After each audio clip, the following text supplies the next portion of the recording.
जय हिंद, नमस्कार। मैं हूं केएस परिहार, प्रवक्ता गौरव सेनानी। कल यहां पर इसी ग्राउंड जीरो पर मैंने एक वीडियो बनाया था जब यहां पर उत्तराखंड क्रांति दल के सैनिक प्रकोष्ठ के कुछ लोग आए थे और इस जमीन का मुआयना करके गए। वो वीडियोज आपने देखा, वीडियोज आप फिर से देख सकते हैं। तो वस्तु स्थिति ये है कि ये इलाका ऊपर प्रेम नगर का इलाका जो 92 के क्षेत्र में आता है एमडीडीए का, और ये इलाका जिस इस ग्राउंड पर, जरा ग्राउंड की तरफ लगाइए, तो ये ग्राउंड ठाकुरपुर क्षेत्र का है। यहाँ पर प्लॉटिंग हो रही है। प्लॉटिंग करने वाले डीलर का नाम है कीर्ति अग्रवाल और निजाम नाम के कोई ठेकेदार उनके काम कर रहे हैं। तो जिस प्रकार से यहाँ नजदीक ये जो आप ठीक पीछे दीवार दिख रही है, आपको जरा सा दीवार को दिखाएंगे। ये दीवार जो है ये ठेकेदार और डीलर के द्वारा दी गई है। ये भूमि लगभग, अगर ऐसे में इसको देखो तो ये लगभग 7 फीट की है। इसके ऊपर एक पानी की पाइपलाइन है जो सिंचाई विभाग की है। वहां तक खुदाई कर दी गई थी इस जमीन को समतल करने के लिए। ये तो आगे जांच का विषय है कि ये ग्राम समाज की भूमि है या किसी की पर्सनल है, लेकिन सरकारी क्षेत्र को काटा गया। जल निगम की भूमि को, यानी जल संस्थान की भूमि को काटा गया, फिर से दीवार दी गई, जिसकी कटान की वजह से सामने आपको जो घर दिख रहे हैं, इन घरों में दरारें आ गई। एक घर आपको टूटा हुआ दिख रहा है और उनका उनने बेस से बनाना शुरू भी कर दिया है। लेकिन ये 2 घर यहाँ पर ऐसे हैं।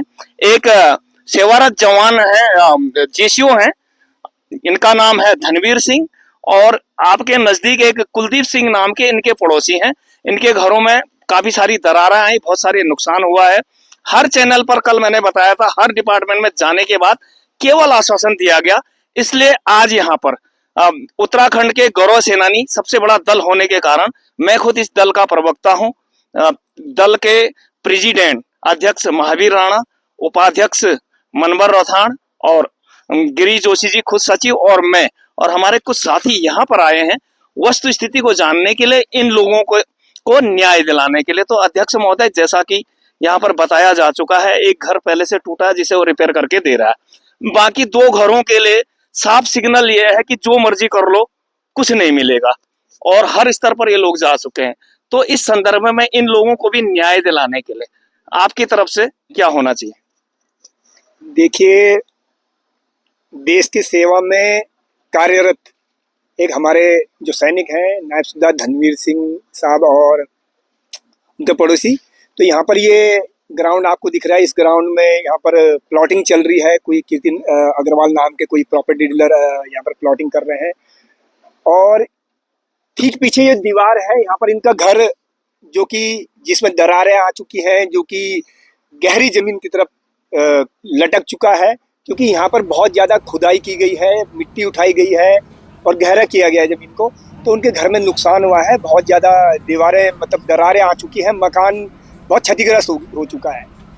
तो आपके द्वारा हमको एक पत्र दिया गया कि भाई आप इसमें संज्ञान लें। हमने शासन प्रशासन को जहाँ जहाँ हमने देना था हमने दे दिया है, तो कोई सुनवाई नहीं हो रही है, कोई कार्रवाई नहीं हो रही है। फिर हम आज मौके पे आए, हमने मौके का मुआयना किया। हमारी पूरी गौरव सेनानी एसोसिएशन हमारी टीम आई है। तो हमारा कहना ये है कि जो भी इसमें प्लॉटिंग कर रहे हैं, ये कीर्ति अग्रवाल, इनकी टीम जो भी है, तो वो इनके मकान को सेफ कर दे। बिल्कुल, अगर सेफ नहीं करते हैं तो फिर उसके बाद जो भी कानूनी कार्रवाई होगी, जो भी कार्रवाई करनी होगी, वो कार्रवाई हम लोग करेंगे। और इस प्लॉटिंग को हम लोग प्लॉटिंग नहीं होने देंगे। हम लोग यहाँ पर इसको चाहिए वो, अगर ये प्लॉटिंग एमडीडी अप्रूव्ड है तो ठीक है, नहीं है तो क्यों नहीं है। और इसमें पीछे की तरफ जो सिंचाई विभाग की नहर जा रही थी, जो कि तकरीबन 10 फीट चौड़ी थी, जिसको कि बिल्कुल 1.5 फीट कर दिया गया है। और जो प्रॉपर्टी डीलर है उसने अपनी मर्जी से उसकी खुदाई की है नहर की, और उसमें अपनी मर्जी से पाइप डाला है। तो इस प्रकार की जो सरकारी ज़मीन को खुर्द-बुर्द किया गया है, इसमें मुझे लगता है कि कहीं ना कहीं इसमें जो नेता लोग हैं, वो लोग भी मिले हुए हैं। शासन प्रशासन का भी कहीं ना कहीं इन्वॉल्व है। जब ये लोग अपनी फरियाद लेकर शासन प्रशासन के पास गए तो शासन प्रशासन ने इनकी सुनी नहीं है। उसके बाद जब डीएम के जनता दरबार में गए, तब डीएम ने सुना, तब उसके बाद डीएम ने कार्रवाई के लिए एमडीडी को लिखा। तो आपने पहले क्यों नहीं कार्रवाई करी उस पर?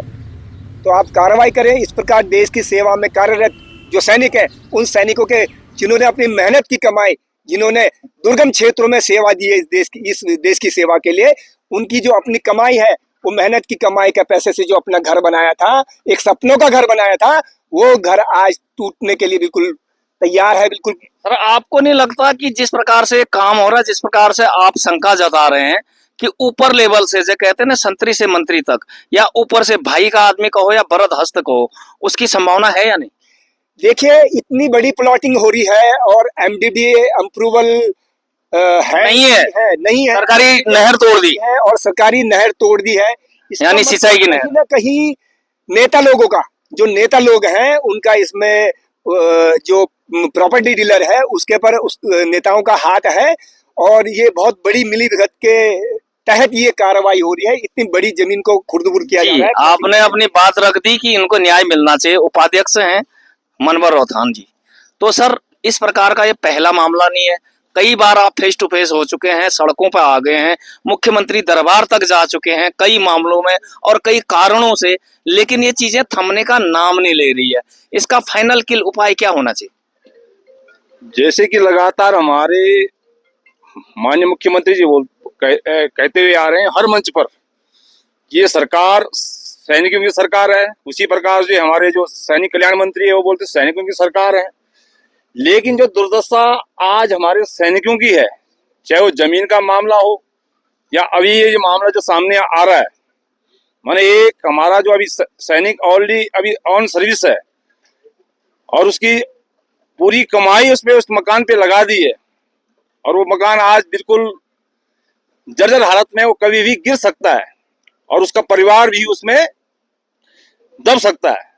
तो हमारा यही रिक्वेस्ट है कि हमें जो भी ये कार्रवाई कर रही है, जो भी कार्रवाई हो रही है, इस पे तुरंत संज्ञान लिया जाए।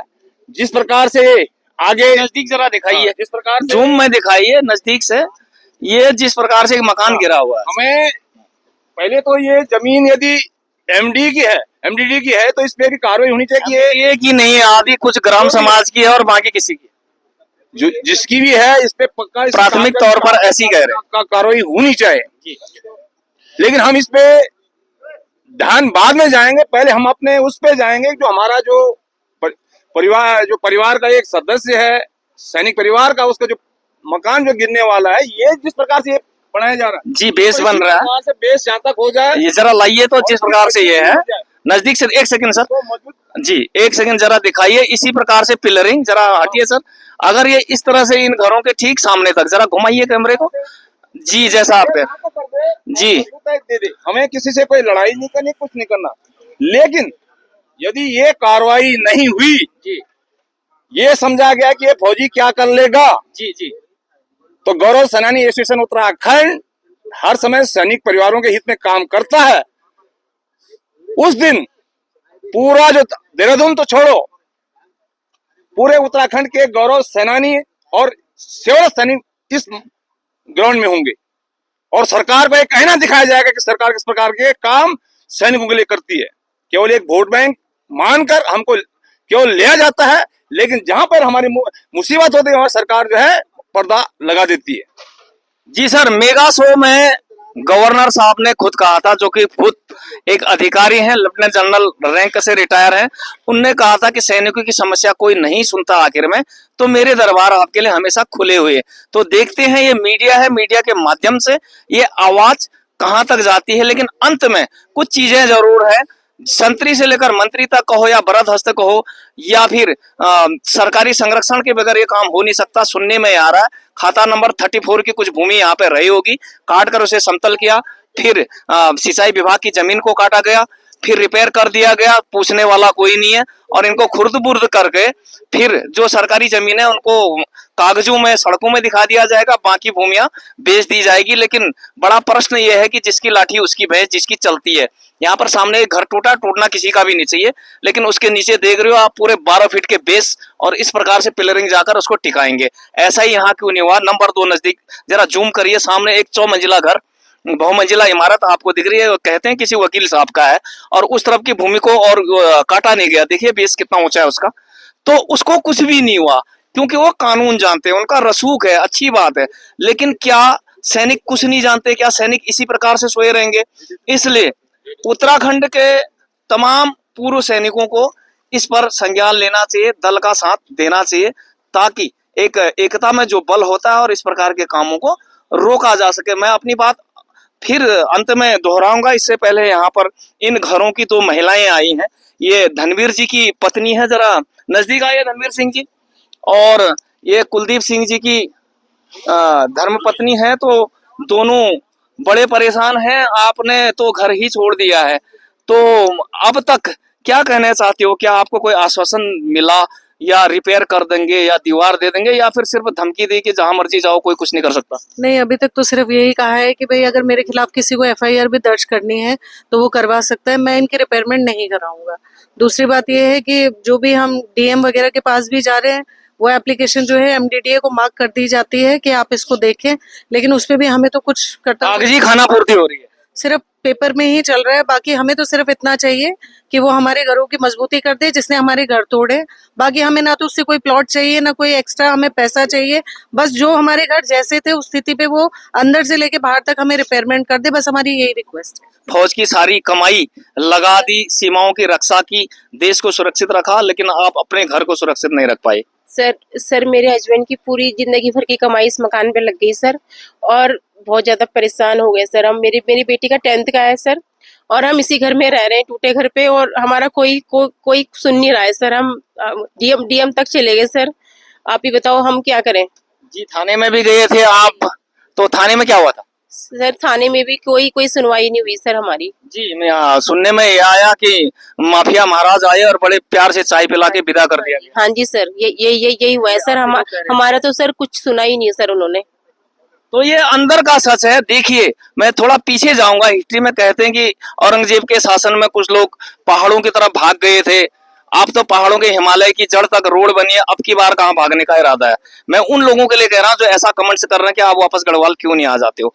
क्या भागना हमारी प्रवृत्ति बन गई? अधिकार, सम्मान और अपने एकता के लिए, अपने राइट्स के लिए क्या हम लोगों को जागना नहीं चाहिए? क्या एकता होनी नहीं चाहिए? क्या फिर गुंडे माफियों के खिलाफ एक धर्म युद्ध इस उत्तराखंड में नहीं हो सकता, ताकि आज इनका घर गिरा, इनके साथ ज्यादती हुई, कल कोई और लूटेगा? इस प्रकार से हजारों मामले यहाँ पर प्रॉपर्टीज के हैं। उत्तराखंड में एक ही चीज पनप रही है, प्लेन एरियाज में, देहरादून में खास तौर से प्रॉपर्टियों का धंधा और रसूखदारों की जो अतिक्रमण वो कर रहे हैं। पहाड़ों में इसके ठीक विपरीत जानवरों, जंगली जानवरों का अतिक्रमण। क्या यही 2 चीजें बाकी रहेगी? इसलिए ऊपर लेवल पर सरकार को, गवर्नर साहब को, मुख्यमंत्री जी को इस पर सख्त से सख्त कदम उठाना चाहिए, ताकि इस प्रकार के अवैध काम अब किसी के साथ न हो। और जो भी यहाँ पर जिस प्रकार की भी इसकी जांच होनी चाहिए वो होनी चाहिए। कितनी भूमि ग्राम समाज की है, कितनी नहर की है, काम कहीं से अथॉरिटी थी, नहीं थी, और फिर जो विक्टिम से है उनके लिए क्या राहत होनी चाहिए, किस प्रकार से, जैसे सामने पिलरिंग हो रही है इसी प्रकार पिलरिंग करके जो इनकी अंतिम डिमांड है, इनके घरों को रिपेयर कर दिया जाए। यदि रिपेयर नहीं किया तो जो भी बन पड़ेगा सैनिकों से वो जरूर करेंगे। इससे पहले काफी बार मुख्यमंत्री दरबार के लिए कुछ गौरव सेनानी और उनके सहयोगी कर चुके हैं। इस बार ये नौबत नहीं आए, यदि आती है तो इसकी जिम्मेदार शासन प्रशासन और सरकार होती है, रहेगी। हाँ जी, अगर आप कुछ कहना चाहिए। मैं ये बताना चाह रहा था कि देखिए, पहले हमारे जो पुस्ता था, ये जिसको पुस्ता बोलते हैं, करीबन 6 से 7 फुट का पुस्ता था जी। ऊपर नेचुरल जो दिख रहा है घास है, जो कि हमें पुस्ता जैसा लगता ही नहीं था। लेकिन आज के डेट में इसी को करीबन 13-14 फीट का इसको बना दिया गया है। आज हम इसे देखते हैं तो हमें ऐसा लगता है हमने जैसे कितनी ऊंचाई पे अपना घर बना लिया। लेकिन जब हम पहले आया करते थे तो हमें ये लगता नहीं था पुस्ते जैसा। सारी की सारी हम फाउंडेशन जो है नीचे से लेके आए हैं। जमीनें नेचुरल इस प्रकार से थी ना, ग्रेडियंट ऊपर। आज हमें ऐसा लगता है कि जैसे हाँ, मैं पुस्ते पे हमने घर बना लिया, लेकिन पहले हमें ऐसा नहीं लगता था।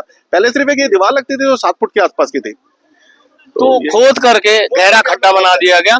और ऊपर से ये कह रहे हैं कि मैं आपकी जमीन पे नहीं हूँ, मैं अपनी प्लॉटिंग कर रहा हूँ, जो मर्जी कर लो, जहां मर्जी जाओ, मेरी वजह से नहीं हुआ। यदि ऐसा होना होता, अगर वो अपनी जमीन पे करते हैं हमें उससे भी जी जी, लेकिन ये जल संस्थान की जमीन खोद दी उन्होंने। जी जी, अगर होना होता नुकसान, तो फिर इतनी सारी बरसातों में इतना बड़ा गढ़वाल और उत्तराखंड में और शेष राज्यों में बाढ़ आई तब हो लेता।